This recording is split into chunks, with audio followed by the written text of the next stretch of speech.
Comment organiser un atelier de l'insertion professionnelle? L'intérêt des ateliers de l'insertion professionnelle est de permettre à un nombre conséquent d'étudiants de rencontrer un professionnel des ressources humaines afin que ce dernier leur explique, personnellement ou en groupe réduit, comment faire un CV, comment écrire une lettre de motivation et leur permettre de passer un entretien fictif. Ce projet peut se dérouler sur une matinée, un après-midi ou même sur une journée complète en fonction du nombre d'étudiants intéressés. Par exemple, pour un événement sur l'après-midi, à 11h30, des membres de l'association organisent les salles de manière à pouvoir discuter sans gêner les autres stands. À midi, les professionnels arrivent. Cela permet de déjeuner avec eux et leur réexpliquer le déroulé de l'événement. À 13h, les professionnels se mettent en place dans les salles et les présentations peuvent commencer.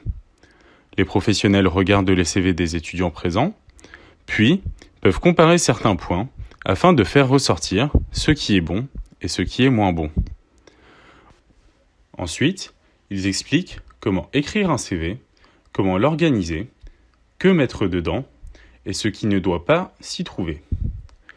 Une fois les CV étudiés, les professionnels expliquent comment écrire une lettre de motivation, comment la présenter et l'organiser. À la fin de cette étape, les professionnels s'entretiendront avec les étudiants un par un afin de simuler un entretien, pouvoir vérifier la manière dont l'étudiant se présente, l'aider à s'améliorer et lui permettre de se sentir plus à l'aise par la suite. Une fois les premiers étudiants passés, un nouveau groupe viendra, et cela jusqu'à la fin de l'événement. Cet événement se déroule dans des salles de la faculté. Chaque professionnel présent se trouve dans une salle afin de pouvoir discuter librement avec les étudiants sans gêner les autres. Les professionnels sont contactés 1 mois et demi à l'avance afin d'avoir une réponse rapidement et pouvoir commencer la communication 1 mois avant l'événement.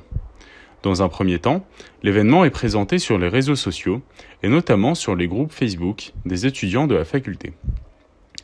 3 semaines avant, les inscriptions sont ouvertes pour les étudiants afin de pouvoir organiser les groupes et potentiellement de contacter des professionnels supplémentaires. 2 semaines avant les ateliers, les professionnels sont appelés afin de leur rappeler l'événement. Il en sera de même 2 jours avant. Un stand d'inscription peut être tenu dans le hall durant les 2 dernières semaines avant l'événement, et cela jusqu'au moment où il n'est plus possible d'accueillir des étudiants. Le budget de l'événement se limite à l'invitation des professionnels à déjeuner, les cafés, thé et collations, ainsi qu'aux dépenses liées à la campagne de communication. Quelques affiches suffisent alors. Il faut noter que pour un tel événement, une demande de subvention peut être adressée à la commission FSDIE, au Crous pour le paiement du déjeuner des professionnels, et même à la faculté. En matière de partenariat, les bureaux ou services d'insertion professionnelle de l'université, les partenaires bancaires, la chambre de commerce et de l'industrie sont des partenaires potentiels qui disposent de contacts intéressants en matière de ressources humaines. Pour que l'événement puisse profiter au maximum aux participants, pensez à faire des groupes assez restreints afin que les rencontres soient dynamiques et propices à l'échange.